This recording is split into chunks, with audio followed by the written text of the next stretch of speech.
Welcome, ladies and gentlemen, to Carmine's Arena, a cultural gourmet of information, if you will, a feast for your mind and soul. And now, without further delay, the man, the myth, the maestro, Carmine Arena. Greetings and welcome once again to Carmine's Arena, site of conflict and contest, venue for and of resolution. Resolution in terms of focus, remedy, and commitment, both yours and mine, to the preservation, the propagation, and indeed the celebration of Western civilization. Our mortality, when contemplated and pondered, is disquieting. Its frailty, life's unraveling susceptibility to brevity and bravado against the slings and arrows of outrageous fortune, constitute man's history.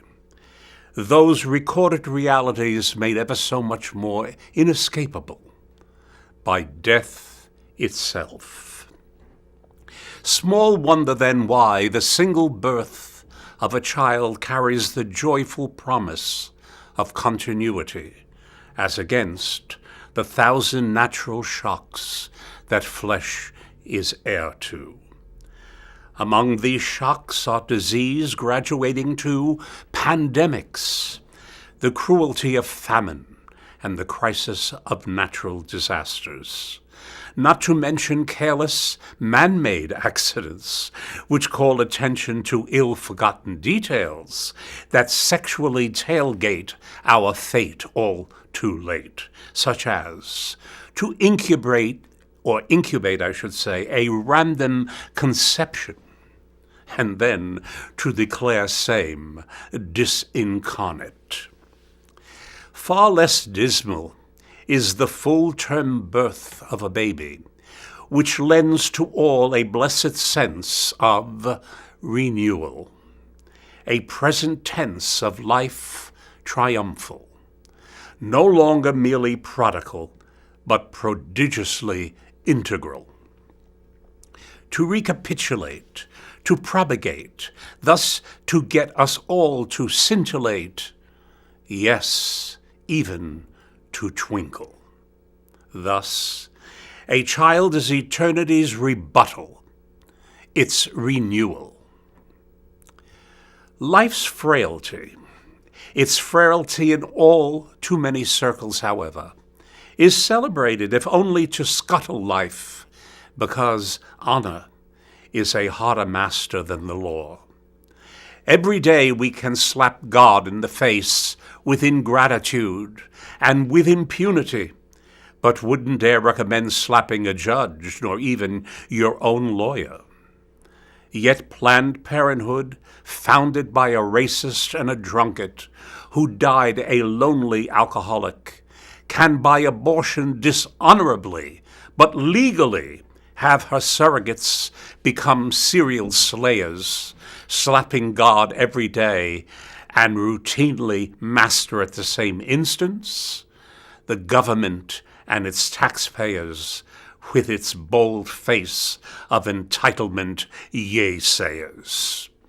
All this a shameless audacity, which proves my initial observation that honor is a harder master than the law. For the law has loopy loopholes and escape clauses upon which to seesaw. Hence, in fiscal 2014, Planned Parenthood clinics did 327,653 abortions. This according to their annual report. That is one hell of an admission, not to mention emissions that work out to tailgating fate to crash an average of one abortion every 90 seconds. In very fact, Planned Parenthood receives 41% of its revenue from Uncle Sam, which amounts to reimbursements and grants of 528.4 million simoleons yearly. According to the last 990 form filed with the IRS, its president, one Cecile Richards, receives a base compensation, including retirement funds, of 492,200 smackers. That, Cecile, is a heap of simoleons for a middleman, so to squeak. Seems to me that winning the war on women needs a lot of dough. Or is that bread? Forgive my triple pun. You know, bread for a middle woman's street cred, that middle woman midwife in the miscarriages of Johnny and Justice. Moreover, Planned Parenthood, with the emphasis on hood, also at taxpayer expense, distributes contraceptives in and outside the hood. A statement from one young woman, cited only as Shireen, but accompanied by a photo, says, "Birth control has changed my life. It allowed me to attend college, travel, and be a working woman. I get my birth control at Planned Parenthood because it is accessible and affordable, and because Planned Parenthood advocated for women like me, a young woman of color. Does it every day." Shireen's statement is so riddled with touchy-feely, I can't help myself rhetoric and flesh's weak illogicalities that one can't help wondering why it is that college and travel haven't broadened her, but merely expanded her sense of entitlement. And leaving me to wonder why the lady doesn't, along with birth control bounties, stop short of demanding Q-tips to swab away her earwax, or sniffling about free tissues to attend allergies or the occasional cold, nor to mention the critical personal need of toilet tissues, and of course nails needing regular manicure and or pedicure. There's more to consider, but I'll leave off trusting to your imagination, while sniffing and sniveling may generate, why ignoring these bloody demands and pleas might well lead to snarling, and snarling may lead to charges of racism, sexism, and isms yet to be born, and never suffering delayed abortions at gestation stations such as is available at Planned Parenthood kennels, where backdoor in euthanasia is their unprincipled preoccupation. Yet these pilgrims who flock to fill these unplanned Parenthood kennels shrink at the sight of enlarged paraded photos of aborted flesh. Touchy-feely at such encounters becomes too realistic, prompting socio-political hysteria. Ah, yes, the world is all too often become a bad place. Need I say that none born into that world should make it worse, not only for ourselves, but those unborn as well. Did you hear that, Shireen? And you others, teens and tweens out there. The philosopher Nietzsche asked, "Is woman God's second mistake?" The answer from yours truly is a resounding no. Woman is the future. Hers is the vision to nest and not bark at the tree of life, pouring the ground to backdirt her God-given superiority, supplanting same with the political sterility of mind, heart, and spirit, summarized in a phrase: women's liberation.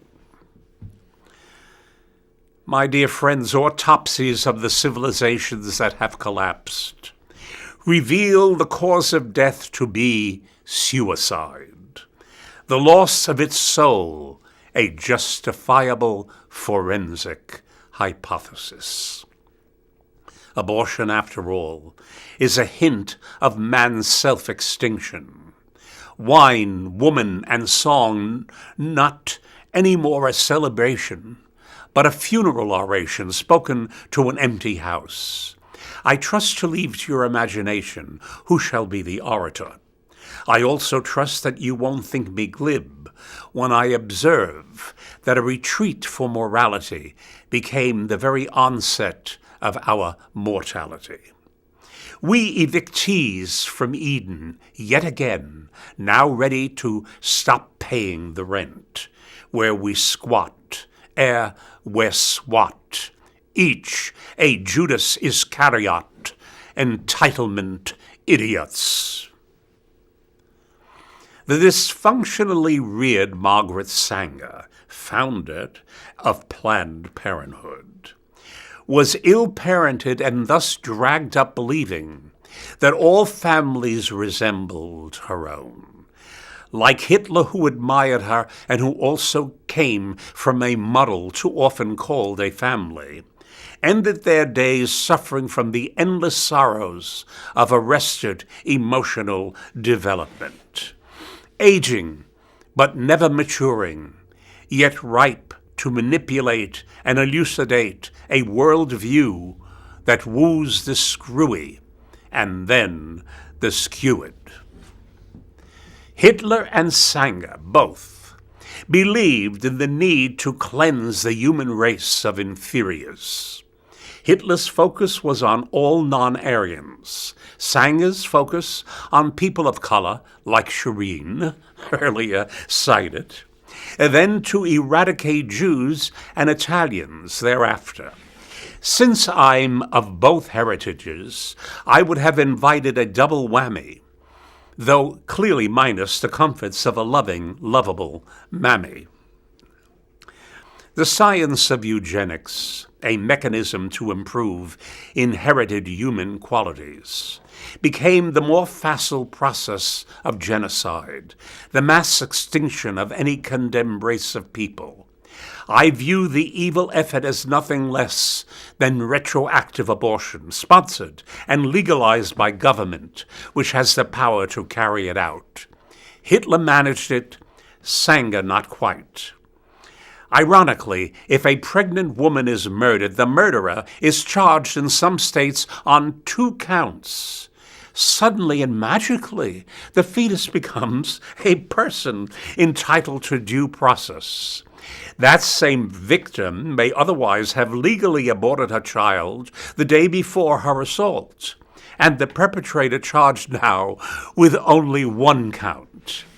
Feminists call this their reproductive rights. I call it murder justified by personal desire. Odd, isn't it? Even the baby's screwed in legal quagmire. You see what I mean? Honor is a hotter master than the law, for the law is an ass, suffering little cleansing. More appropriately, the law is a jackass lacking horse sense.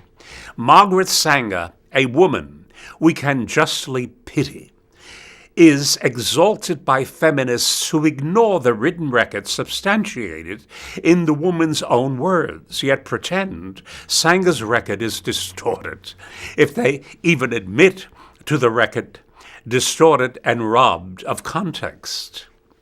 But you see, feminism is never short of pretext nor subtext.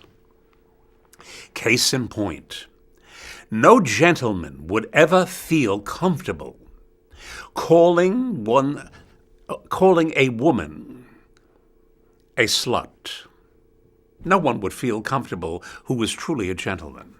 But Sanger's own essay, hear this, one of many, invites women to find, and I quote, their inner slut, unquote.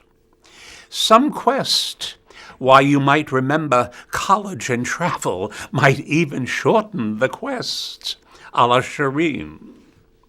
You see quite easily, I'm certain, that once you declare yourself lord or mistress of life, and who gets to live it, you innately begin a journey of self-hatred, inviting all comers to your misery.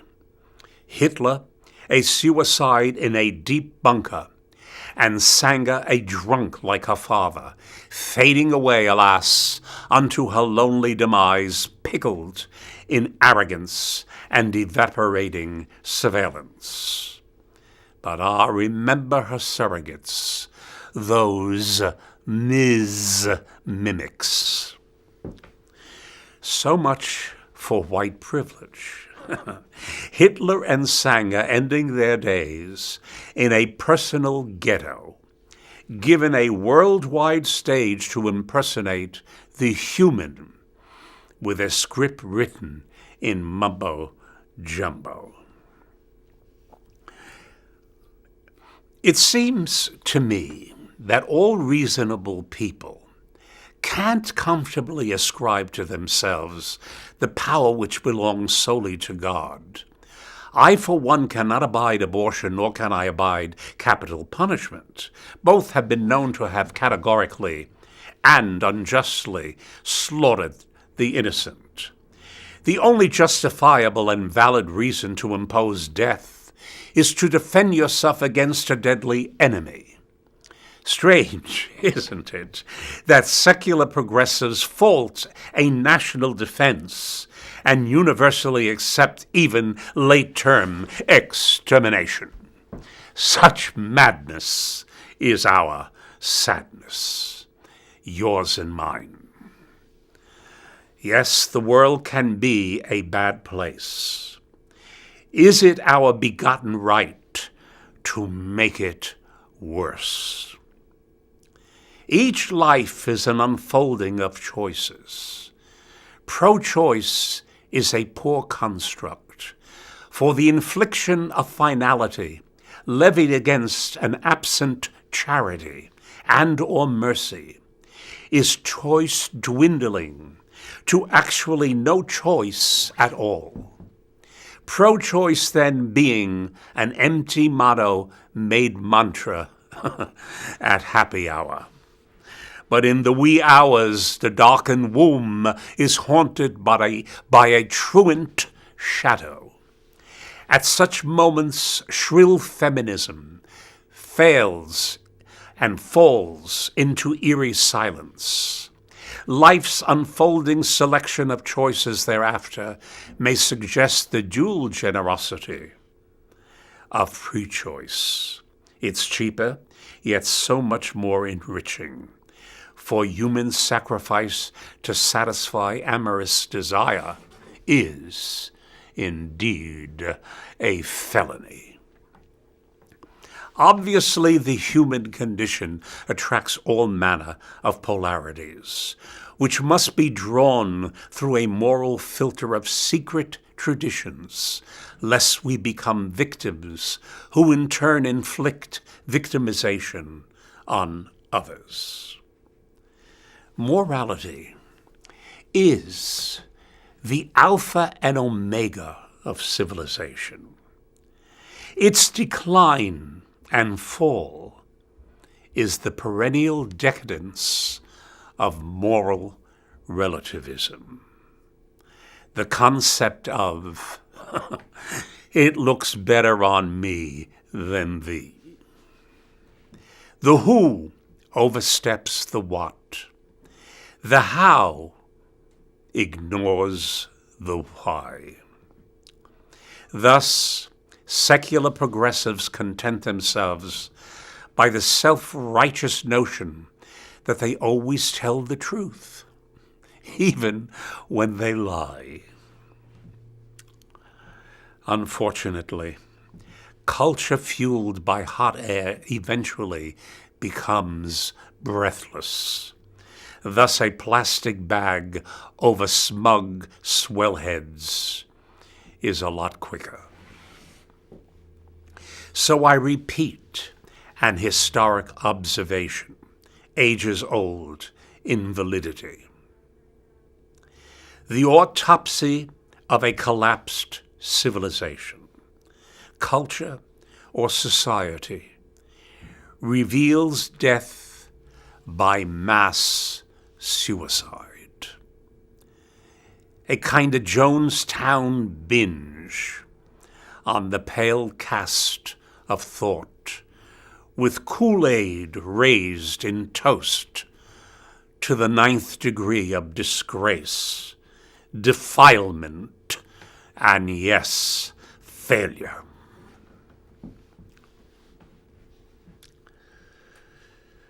Blind perspective all too soon forgets that no matter the question, there's generally more than one answer. Yet the answer may not, ought not, be the meanderings of moral relativism. Its elasticity eventually fails and falls like old socks gathered around dirty ankles, full of holes that no longer admit sauntering nor laundering. Elasticity lost, moral compass lost, conscience consisting of self-defense at all cost unto Holocaust, a la Hitler and Sanger personal angers. Relativism become their chosen whipping post for us folks. Truly the highest appellation one may bestow on another is the title of human being. Merely resembling human shapes does not confer any such right to said title. What counts is not appearance, but one's deeds. A moral compass may often point in directions that are painfully difficult to traverse while knee-deep in anguish or worse. I'm thinking of that road not traveled. Just imagine, even though I'm a mere male, how difficult it must be for a woman to give birth and rear the child of her rape. Rape, the utter dissolution of human dignity. How tempting to scrap and scrape away from the core of one's essence even the memory of this indecency. Were it even illegal to do so, but that it should be legal and nonetheless declined as a solution, bestows on such a one a quality of humanity that will eventually be granted unexpected rewards in the restoration of dignity and the transcendence of maternal love. Yes, I know it's great for guys to make such boasts, but the boasts are dwarfed by the reality. Google the stories of these moms who found the fortitude to favor their moral victory over the rapist's criminal defeat, who instead chose heartbeat over deadbeat.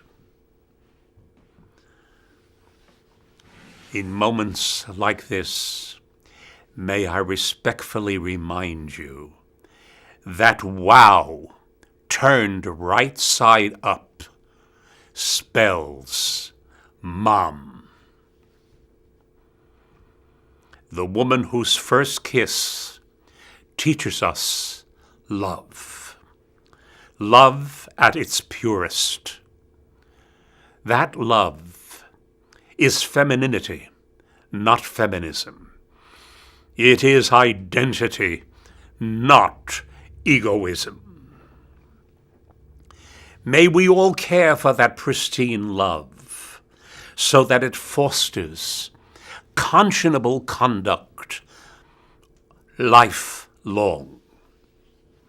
Hence, you who see yourselves as victims, surrender that legacy and become instead legend.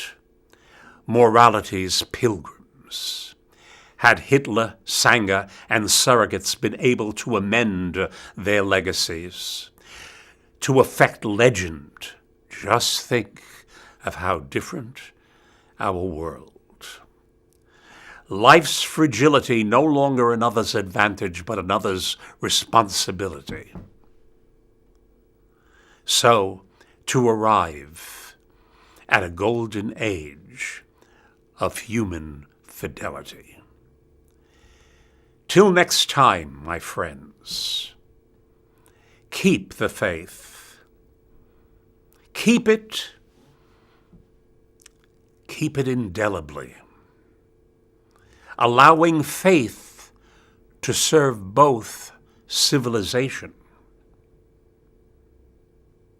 and its divine posterity.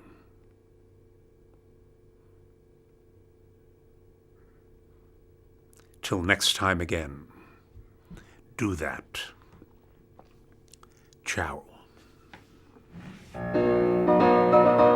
If you have any comments or other remarks, and that I perhaps could even read on some of these broadcasts, please do not hesitate to write to me, Carmine Arena, P.O. Box 1029, Larchmont, New York 10538.